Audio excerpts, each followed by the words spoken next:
圭介です。皆さんお待たせしました。今日の話題は ND フィルターの話題ですね。ちょっとねニッチな話題にはなるんですけども、この ND フィルターね、動画を作る人にとってはもうマストのアイテムになるんですけども、その ND フィルターどうしてもねいろいろあるんですよ。本当にいろいろある中でどれがいいのかっていうのを自分でもすごく検証したくて、でも告知してからもいつやるんですかって言ってめちゃくちゃコメントいただいて、でも僕もねじっくりやりたかったんで、もうじっくり検証して、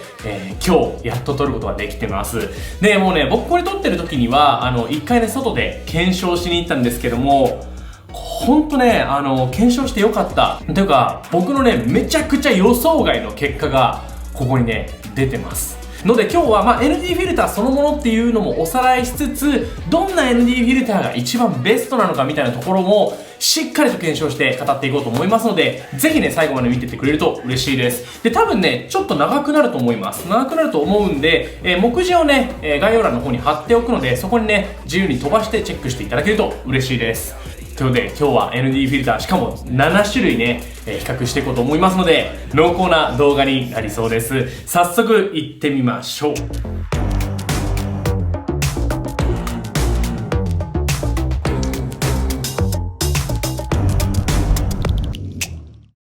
で、そしたらまず ND フィルターってそもそもどういうものっていうのを軽くねご紹介したいんですけども、 ND フィルターっていうのは僕ね何回かこう動画に出してますけども、要はレンズのサングラスなんですね。で、このレンズのサングラスがないとどうなるかっていうと、こんな感じでね、なんかシパシパみたいなパラパラ漫画みたいな感じのちょっと変わった映像になっちゃうんですよ。で、しっかりした映像っていうのはそれなりのね記録方式、フレームレートとか言ったりするんですけども、1秒間に何枚の画像で動画を作りますかっていうフレームレートに沿ってそのねシャッタースピードで撮らなきゃいけないんですね。ただ日中の明るいところで、じゃあシャッタースピード50分の1で撮影しますって言っても、多分写真とか撮ってる方は分かると思うんですけども、明るくて真っ白になっちゃったりするんですよ。なので、このねサングラスを使って、入ってくる光っていうのを制限してあげて、シャッタースピードも抑えてあげると。そうすることによって映像がね滑らかになってくれます。フレームレートについてはこの動画でね見ていただいて、でしっかりね映像制作者というか動画作る方はぜひねこの ND フィルターは導入してみてください。で、もちろん写真にも使う場面はあって、こういうね滝の写真とか、ちょっとね日中明るいシーンなんですけども、滝をね、こうやって滑らかな水の流れにしてあげるっていうのは結構長い時間シャッターをね、開けなきゃいけないので、こういうサングラス ND フィルターがないと、撮影できないという形になっております。のでそういう写真撮影したい方もぜひね ND フィルターを検討してみてください。で、ND フィルターとは何ぞやってところはもうこの辺にしておきまして、今回集めた ND フィルター7種ご紹介したいと思います。まずエントリーナンバー1、こちら。これ一番安いやつですね。はい。Amazon で購入しました、ウルスっていうメーカーの ND フィルター。最近ね結構人気がある ND フィルターみたいです。これね Amazon で 4,5,000 円ぐらいで買えて、かつこのね ND フィルターの値が2から400、ND2 から ND400 までいくんですよね。で、このね ND2 から400とか、あとね海外の ND フィルターだと、ストップ2ストップ3ストップ4ストップとか、そういう表現したりするんですけども、このね ND2 っていうのは光の量を2分の1にしますよというね意味合いを持ってまして、ND400 でいうともう光の量を400分の1にしますよと、そういった形になってます。で、動画で使う分に関してなんですけども、僕の使った感じでは、ND2 から ND32 から64ぐらいまであれば、日中でも普通に撮影できるかなっていう感じです。写真だともっとあった方がね、いいシーンとかはあるかもしれないんですけども、動画だと全然そのぐらいで十分ですね。で、一応このストップの話をしておくと、ストップっていうのは2ストップは2段分、3ストップ3段分、4ストップ4段分、5ストップ5段分っていう話で、2段分っていうのが2分の1、4分の1、4分の1の原稿量ですね。だから ND4 と一緒です。で、3ストップっていうのは、8分の1。4ストップっていうのが16分の1。5ストップっていうのが32分の1。なので、後でご紹介するんですけども、こちらのね、ポラープロっていう、これ高い結構 ND フィルターなんですけども、この ND フィルターは2ストップから5ストップって書いてあるので、ND4 から ND32 っていう値になります。で、それ考えると、めちゃめちゃこのね、ウルスの ND フィルター2から400なので、めちゃくちゃ可変範囲広いですよね。はい。で、次2つ目。2つ目がですね、こちら。K&F コンセプトっていうところの ND フィルター。これね、去年めちゃくちゃ売れた ND フィルターです。で、これは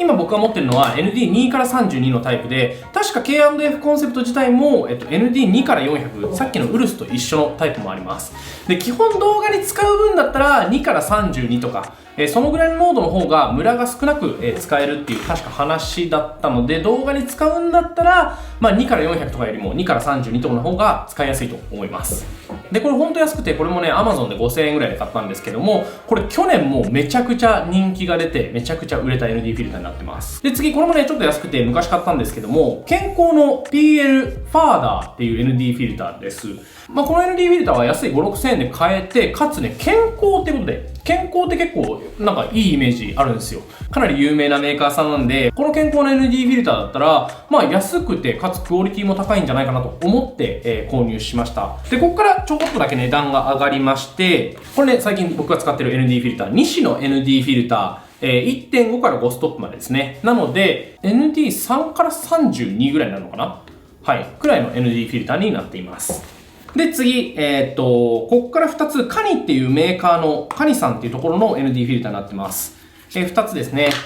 こっちが ND2 から400のタイプ、カニの HT Pro プラス MC って書いてますね。はい。2から400のタイプのカニの ND フィルター。こっちもう1個がカニの ND2 から64のタイプの ND フィルターになっています。はい。この2つですね。で、この2つは多分12000円、1万ちょっとだったと思います。で、最後個人的にね、僕が買った、僕のね、憧れのピーター・マッキノのシグネチャーモデルの ND フィルター。ポラープロってところの ND フィルター2から5ストップなので、ND4 から32の ND フィルターとなっています。ということで、このね、7つのラインナップの ND フィルター全部比較していくんですけども、まず1個目の比較項目としては値段です。1、2000円変わるぐらいだったらいいんですけども、やっぱり5、6000円変わってきたり、何万変わってきたりすると、やっぱりね、なかなか買いづらくなってくるっていうのはあるんじゃないかなと思います。で、安いのはやっぱりね、この辺の K&F コンセプトの ND フィルターとか、ウルスの ND フィルターですね。この辺は5、6000円で買えるので、この健康のファーダーの ND フィルターもそうなんですけども、4、5、6000円ぐらいで買えるっていうことで、だいぶ、お財布にも優しいんじゃないかなとは思います。この辺は結構使いやすいかもしれないですね。で、その次の価格帯が、これ西とカニってどっちが高いんだろう。これ西の ND フィルターが1万5000円ぐらいですね。で、カニの ND フィルターが、12,700円なので、カニの ND フィルターの方がやや安いって感じですね。2、3000円の差。で、ちなみに今言ってる価格帯っていうのは、全部ね、僕、このフィルター径 67mm の話をしています。で、購入するときには、自分のね、レンズのフィルター径に合わせて買ってみるのが一番ベストかと思います。で、最後このね、ポラープロのピーター・マッキノンの ND フィルター。こちらが3万円ぐらいするので、こちらだけちょっとね、ズバ抜けて高いという形になってます。値段はそんな感じなんで、後でクオリティと比較してみましょう。で、次、使い勝手ですね。で、使い勝手って言ってもちょっと難しいんですけども、今の ND フィルターって、例えば ND2 から64まで変化しますよって言ったら、こう、回る範囲が決まってるんですね。こっからここまでしか回らないっていう風に決まってるんですけども、このね、健康の ND フィルターだけずーっと空回りしていくんですよね。こうやって。わかります？こうずーっとくるくるくるくる回っていくんですよ。暗くなって明るくなって、ほら。暗くなって明るくなって暗くなって明るくなってみたいな。で、この状態だとどこの部分が一番明るい状態でどこの部分が一番暗い状態かっていうのがすごく分かりづらいんですね。なので使い勝手に関してはちょっとねこの健康のが、使いづらいかなと思います。もしかしたらバージョン新しくなって、可変範囲とか決まってるかもしれないんですけども、今のところ僕の持ってる範囲ではこれがね一番ちょっと使い勝手は悪いですね。で、特徴のあるものとしては西の ND フィルターはこのねつまみがついてます。僕ね、このつまみはすごく使いやすくて、このつまみがあることによって、どうしてもね、ND フィルター触るときに、こうやってやらなきゃいけないんですけども、つまみがあると、これってね、小指だけでこうやって変化させたりとか、そういうこともできるんで、割とこれは楽だなと思って、僕はね、これかなり好印象ですね。で、もう一個使い勝手で言うと、このね、ポラープロの ND フィルターは、ピント合ってるのかどうかわかんないですけど、ここにね、2、3、4と、ストップのね、文字書いてあるんですよね。なので今2ストップ、3ストップ、4ストップ、5ストップというところでちゃんとクリックがついてまして、今どのぐらい、光を制限してますよっていうのが、パッと見てわかる。プラスちゃんとクリックもついてるので、触った感じで、今3ストップ、4ストップ、5ストップっていう風にわかるっていうのも一番便利かなと思います。で、あとこのポラープロの ND フィルターのめっちゃいいのが、これ、ケース。普通ね、ND フィルターってどのケースもそうなんですけども、K&F コンセプトがこういうね、パカッと開く型のこういうケースになってまして、で、他の ND フィルターはもうこういうね、四角いケースなんですよね。ただこのね、ポラープロの ND フィルターだけは、こういうね、ちょっと特殊なケースになってまして、これめちゃくちゃ便利なんですよ。例えばこのレンズありますと。レンズあって、レンズにね、もうすでに ND フィルターがついてますと。で、こっから外すときって ND フィルターくるくるって外してしまう。普通にケースにこうやってね、しまうみたいな形だと思うんですけども、このね、ピーター・マッキノのやつの場合は、このね、ケースをレンズにカポッとはめます。グッと。はい。はめて回すと、それで ND フィルター取れるんですね。で、後で、こう、蓋の部分こうやってくるくると回せば、これでしまえちゃうという形になって、フィルターの脱着、要は装着するとき、取り外すときっていうときに、直接フィルターを触んなくてもいいんですよね。で、ケース自体も小さいので、かなりコンパクトで済むということで、僕はね、このケースめちゃくちゃ評価してます。これめちゃくちゃ便利、マジで。なんで使い勝手に関しては、僕は正直このね、ポラープロの ND フィルターが一番かなと思っています。はい。で、もうここまでね、僕20分くらい喋ってるんですけども、こっからですよ。こっから本題の、色の話、あとはムラの話、この辺をね、じっくり見ていきたいと思います。で、撮ってきた映像があるんで、ぜひそちらを見ていただきながら、皆さんの目で体感してみてくれると嬉しいです。それでは、どうぞ。ケイスケの動画。はい、どうも、ケイスケです。今日は今から、ND フィルター、多分これ動画の途中に挟むつもりなんだよね。なんで、もう動画ね、始まってしばらく経ってると思うんですけども、はい、ND フィルターを試すために、今、場所に向かって歩いています。今日はそのね ND フィルター7つかな、多分7つ持ってきたんで、その7つをこうね実際につけてみて、どのぐらい色の変化があるかとか、あと色ムラがあるかとかをテストしていきたいと思います。とりあえず早速行きましょう。はい、ということで現地にやってまいりました。ここからねであれば色ムラとかも結構分かりやすいんじゃないかなと思いますんで、ここで試していこうと思います。はい、ということで撮り始めました。今はねこれね何もつけていない状態で撮っています。で、本当はね動画撮ってる時ってシャッタースピードを固定するんですけども、ちょっとね、今固定しちゃうと F 値がね変わっちゃうんですよ。で F 値変わるとこのね周辺露光、この辺の明るさとかも変わっちゃいそうなんで F 値固定でいきます。で今これは、20mmF1.8G のレンズで撮っています。でこれのホワイトバランスをまず固定しないと。これでホワイトバランスを固定しました。今 PP0 でピクチャープロファイルじゃない、カラークリエイティブルックが IN です。で、これ何にもない状態ですね。でここから K&F コンセプトの ND フィルター使います。ということで変更しました。色の変化いかがでしょうか。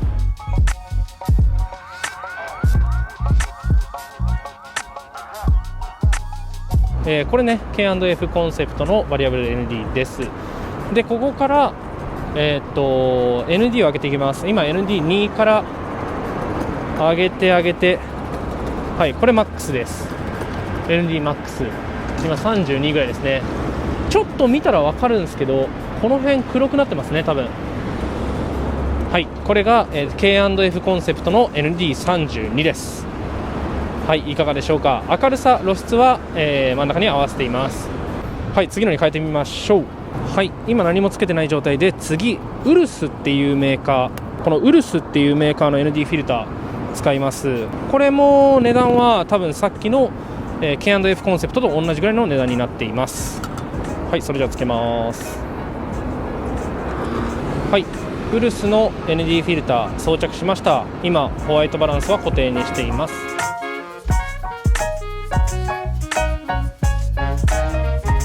でここから、今 ND2 の状態、これ ND400 までいくので ND400 まで上げてみます。はい、ND400 まで上げました。はい、さすがに ND をね400まで上げるとすごいことなんだ。はい、3つ目いきます。3つ目はですね、次健康の、はい、こちらファーダーっていう ND フィルター、これもね結構安い ND フィルターですね。これをつけてみます。これ今何もない状態から、はい、これ装着しました。これ一番ミニマムの状態です。はい、マックスにしていきます。どこか。はい、マックスにしました。次マックスにすると、このね真ん中ら辺が暗いですね。端っこは明るいのに、なんかやっぱこの辺ムラがある感じしますね。結構これはムラがうるさそうな感じがするな。これはあんまり良くないですね。はい、次試すのはこちら、これですね、見えますかね、カニっていうメーカーの ND フィルターです。でこのカニの ND フィルターは2から400のタイプですね。で2から64のタイプもあるので、そっちも後ほど試してみます。ということで装着します。装着しました。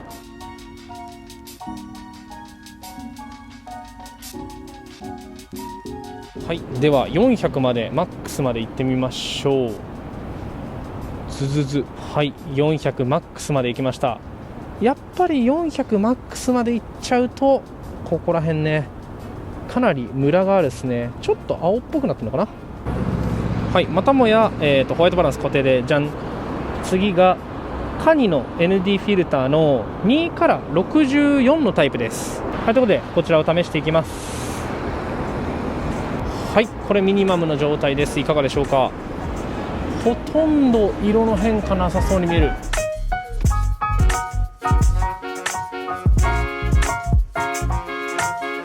では、ここから、マックスまで持っていきましょう。ひねります。ズズズズズズズズ。はい、これマックスです。おー、マックス64だとこの辺ちょっと暗いですね。これ20ミリだからっていうのもあるんですけど、やっぱり広角だとこの辺のね暗さがちょっと目立つなっていう感じはします。はい、ということで次に行きましょう。はい、ということで次はこちら西の ND フィルターです。ちょっと分厚めですね。これずっと僕が使ってたんでちょっと傷がついちゃってるんですけども、まあ、色には変化ないでしょう。ちょっと見た感じね、もうちょっと青になってるんですよね。ということで装着してみます。よっ、これが装着後です。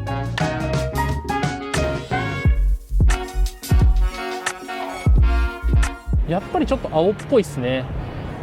はい、結構この端っこら辺、ビルのこの辺とか見てもらったら分かるんですけど、全体に青が乗っかってる感じがします。はい、 OK です。そしたら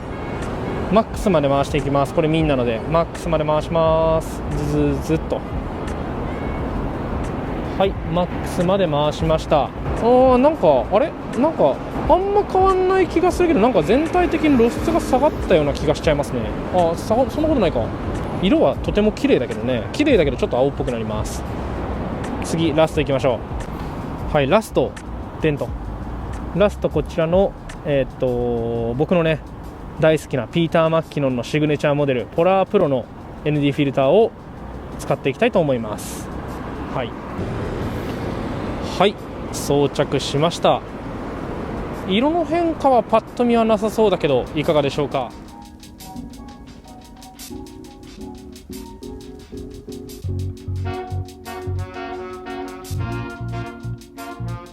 ということで今、ND 一番低い状態ですね。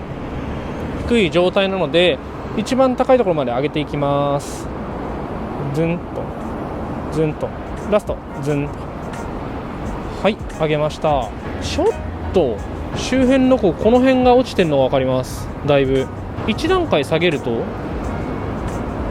だいぶマシっすね。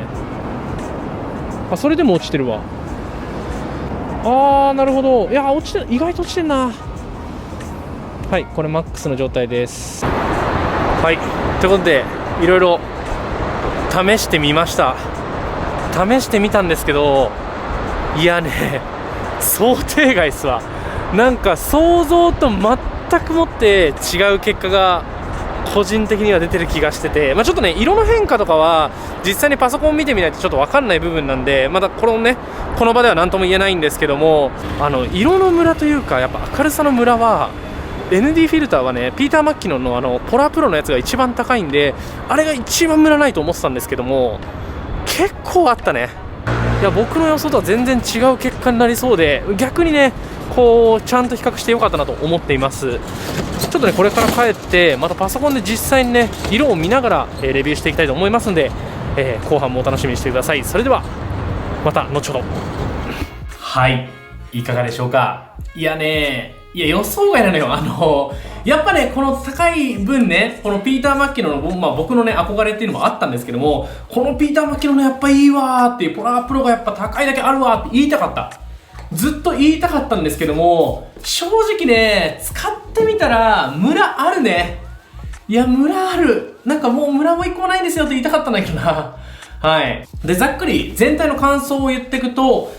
色の変化で言うとですね、そんなに全部気にならないかなっていうところなんですけども、色の変化に関してはこのね、ポラープロのやつか、もしくはカニの LD フィルターが、そんなに色の変化は大きくないかなっていう感じです。で、ただ、どの ND フィルターもある程度まではオートホワイトバランス、今回ホワイトバランス固定しましたけども、ホワイトバランスをオートにすれば補正してくれるレベルなので、そんなに気にならないかなっていうふうには思います。ただ、一個だけね、西の ND フィルターだけは、もうこれはね、なんか色付けするみたいな感じですよね。ちょっと青っぽくなる印象はあったんで、これだけはね、ちょっと独特な色が出るかもしれないんですけども、それ以外に関しては全然色は気にならないかなと思います。個人的にはこのね、西の青色も好きなので、これだけで悪いっていう風には思わないですけどね。他ね、ちょっとムラ。やっぱり可変 ND フィルターって、こうね、最高のところ、要は ND を濃くしていくと、暗くしていくとこうやってムラができちゃうんですけども、いや、ムラに関してはね、正直ね、ほぼ全部の ND で出たんですよね。で、唯一出なかった、あんまり出なかったのが、このね、西の ND フィルター。ただ、西の ND フィルター全体的に暗くなったのがちょっと気になるんですよね。明るさをオートにしてるんですけども、なんでこんなちょっと暗いんだろう。でも一番ね、影響が少なかったのは、このね、西の ND フィルターですね。あとはやっぱり ND400 とかまで行くものは、最大まで上げると全然ね、ムラが出ちゃうので、ちょっと最大では動画で使えないなっていう感じで、個人的にはこのね、ポラープロの ND フィルターと、カニの2から64の ND フィルターが、最大までやっても、そんなにね、ムラが変わんないと思ったんですけど、よくよく考えたら、このね、ポラープロの ND フィルターって ND4 から ND32 までなんですよね。で、こっち ND64 までなんですよ。なので、ND の濃さがこっちのね、カニの方が1段階濃いにもかかわらず、同じぐらいのムラが出てるという感じなんで、多分ね、ムラの少なさで言うとカニが次に少ないわ。で、その次がポラープロだ。マジか。ここがね、すげえ予想外だったんですよね。もうこっち出ないなって言いたかったんだけどな。皆さんちょっと見た感想もね、ぜひコメントくれると嬉しいです。ケイスケの動画。はい。ちょっとね、よいしょ。今出先なんですけども、出先で、このね、動画編集、今撮ってる ND フィルターの動画編集をしてました。で、動画編集もほぼ終わって、そのね、まとめの部分まで編集終わったんですけども、ちょっとね、今日出先で ND フィルター使ってて、いや、これはもう一回言い直したいなっていうことがあって、結論をもう一回言い直したくなって、動画を改めて撮り直しています。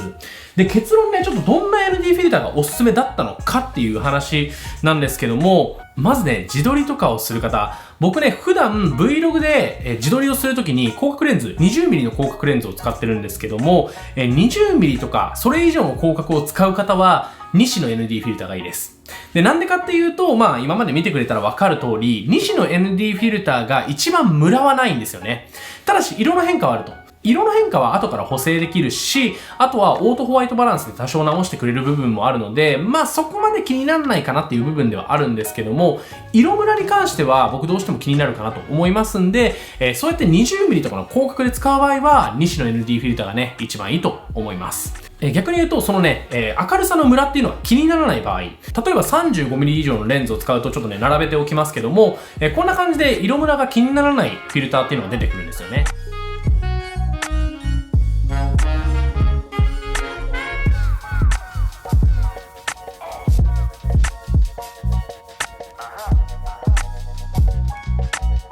で、そこで色ムラがあんまり気にならないなっていう思ったのが、1個はカニの ND フィルター。もう1個はポラープロの ND フィルターもそこまで気にならない。あとは安い ND フィルターの中でも K&F コンセプトの ND フィルターに関しては、色ムラマックスまでしても、35mm 以上のレンズであれば気にならないかなと思いました。α6400 とかの APS-C カメラを使っている方は 23mm 以上のレンズを使っている方って感じですね。そういう場合は、そのね、3つの ND フィルターが気にならなかったかなと思うんですけども、その3つの中で一番ね、回転させた時の色の変化が少なかったのが、このね、カニの ND フィルターなんですね。で、かつ、明るさの変化の度合い、K&F コンセプトの場合は ND2 から32。で、このね、ポラープロの ND フィルターの場合は ND4 から32。で、この2種の ND フィルターに関しては2から64っていうことで、一番変化幅がこれ大きいんですよね。なんで今の3種類で使い勝手も含めると、このね、カニの ND フィルターが一番いいかなと思います。まあ、正直ね、本当はこのね、ポラプロの ND フィルター一番かっこいいから、このね、ケースもね、すごい使いやすいし、まあ一番使いたいんですよって話したかったんですけども、どうやらね、このね、ポラプロの ND フィルターちょっと特殊な構造になってて、こっちのね、表面はちょっとね、青めのフィルター。で、裏面はちょっとね、茶色めのフィルターっていうのが、合わさってる形になっていて、2ストップの時はちょっと青っぽい、色になるんですけども、5ストップまで、要はマックスまで上げた時にちょっと茶色っぽくなったりとか、K&F コンセプトも若干上げていくと色変化したなっていう風に思っちゃったんですけども、やっぱね、それがポラープロも顕著だったんで、ちょっとね、値段も含めてなかなかおすすめしづらいなと、個人的には思っちゃいました。いや、期待してただけに結構ね、僕的にはショックなんですけども、まあ実際ね、感じたところを言わなきゃいけないなと思って、今回改めてまとめ直しています。で、もしさっきのね、広角レンズで、2種の ND フィルター使いたいんだけど、2種の ND フィルターの色の変化がどうしても気になるよっていう方は、大きめのフィルターを買うっていうのも一つの手です。僕の持ってるレンズっていうのはフィルター系、このフィルターの大きさが 67mm っていうものなんですけども、当然ね、フィルターの大きさが大きいものになれば、ここの間しか使わないので、その周りのムラの部分気にならなくなるんですよね。例えば 77mm のカニの ND フィルターっていうのを買って、それをね、ステップアップリングっていうのをつけると、67mm のレンズにもはめることができるようになるんで、ぜひそういうのを買ってチャレンジしてみてくれると嬉しいなと思います。なんでもう一回簡潔にまとめ直すと、広角レンズで使うなら2種の ND フィルター。で、35mm 以上、もしくは大きい系のフィルターを買うのであれば、カニの ND フィルター。で、低価格帯でどうしても済ませたいよって方は、K&F コンセプトの ND フィルターが、まあ、十分かなと思いますので、ぜひこの3つの中から選んでみてくれると嬉しいなと思います。はい、ということで、まだ絶賛編集中でございますので、まとめに関しては、ちょっとね、過去の僕にお任せしましょう。ということで、過去の僕に戻ります。はい、ということで、もう40分ぐらい喋っておりますが、どんぐらい動画長くなってるかな？はい、いかがでしょうか？今回めちゃくちゃ比較してきましたけども、これ以上にもね、いろんな ND フィルターまだまだあります。ので、もしね、ND フィルターがまた集まっていいのがありそうであれば、まあ、このね、今回、上位に上がった K&F コンセプトのやつと、あとはね、このカニの ND フィルター2つと、そのね、新しい ND フィルターとでもう一回ね、比較してみようとも思いますので、ぜひね、その動画も今後いつになるかはわかんないんですけども、楽しみにしてくれると嬉しいなと思います。